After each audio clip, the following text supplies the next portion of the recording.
lies and who will be the rivals? We continue to discuss the high-stakes races in New York and Florida now. And joining me are contributors, former Republican Congresswoman from Virginia, Barbara Comstock, and former National Political Director for Hillary Clinton's 2016 presidential campaign, Amanda Renteria. Barbara, let's start with you, and let's start in Florida. We were just talking about Governor Ron DeSantis, not on the ballot since he's running unopposed for the nomination. What do you think? Do Democrats have a chance to even unseat him? Well, I think clearly Ron DeSantis has already decided he's running for president.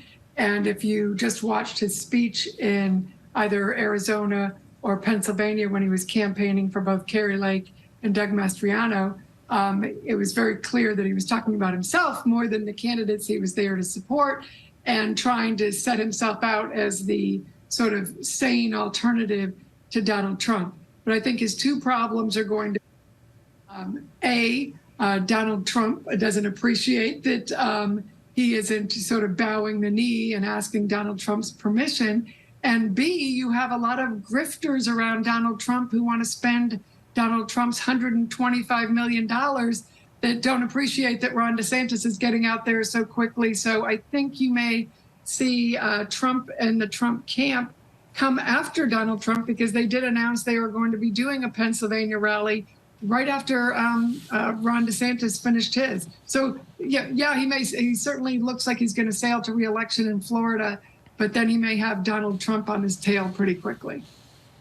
And Amanda, as you know, we think about Ron DeSantis positioning himself, ahead of 2024. Let's talk about Representative Charlie Crist here. He used to be Florida's Republican governor, but he's now running as a Democrat. What do you think? Can he convince voters to support him yet again? Well, listen, he has great name recognition. Obviously, he's been in politics for a long time. But Nikki Fried is really popular with her role as ag commissioner. She's really built relationships there.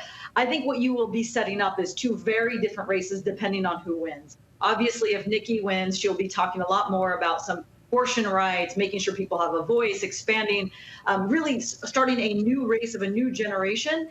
And with Crist, I think you will see more of a conversation around the Republican Party and independence, and what does this mean for different voices who have been former Republicans. So it's a place to land for Republicans who might not want to follow what they're hearing out of the Republican Party right now. And so these are very different races that are being set up, but I think very difficult when you look at the numbers to really win that seat as a Democrat. But again, we're just a couple months away, and so much changes in politics right now. But this is a real test of where is the energy, the young, new generation, or really some of the establishment candidates out there.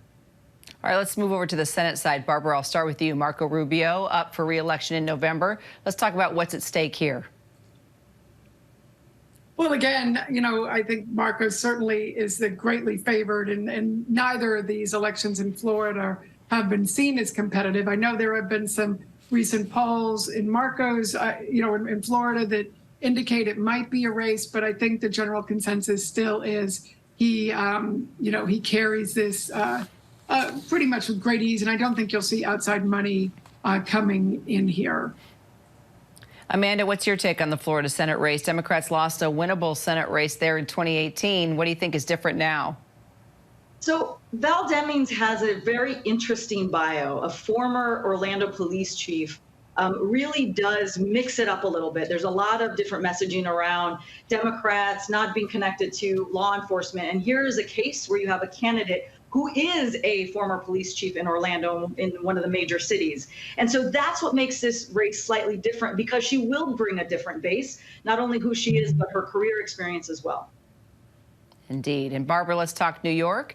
The New York Times actually calling it one of the most acrimonious congressional primary seasons New York has seen in living memory. That's a pretty strong statement. What's your take on Maloney versus Nadler?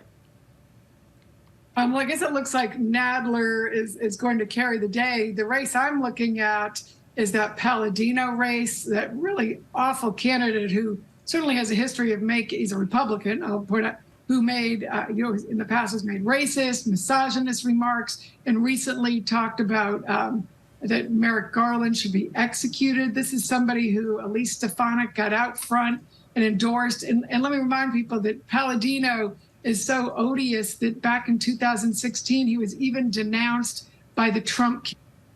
So it really pains me as a Republican to think that this guy might get through a Republican primary. So I certainly will be watching that one, because that's the kind of person that it really saddens me to see in a Republican caucus, and certainly hope he will go down to defeat tonight, but I'm afraid he may not. Amanda, one more question. This is not the most favorable House map Democrats could be facing. What do we need to know about redistricting in these races? Yeah, one, it's really painful for a party in general when you have two people have to run against each other who have done some really great policy in the House, and they've been partners generally. That's just a painful part for the party to go through, and it is a little bit morale busting for folks. On the other hand, redistricting does turn over new voices and new generation of voters and people interested in running. And that's really what you're seeing in New York. It is who will win the day.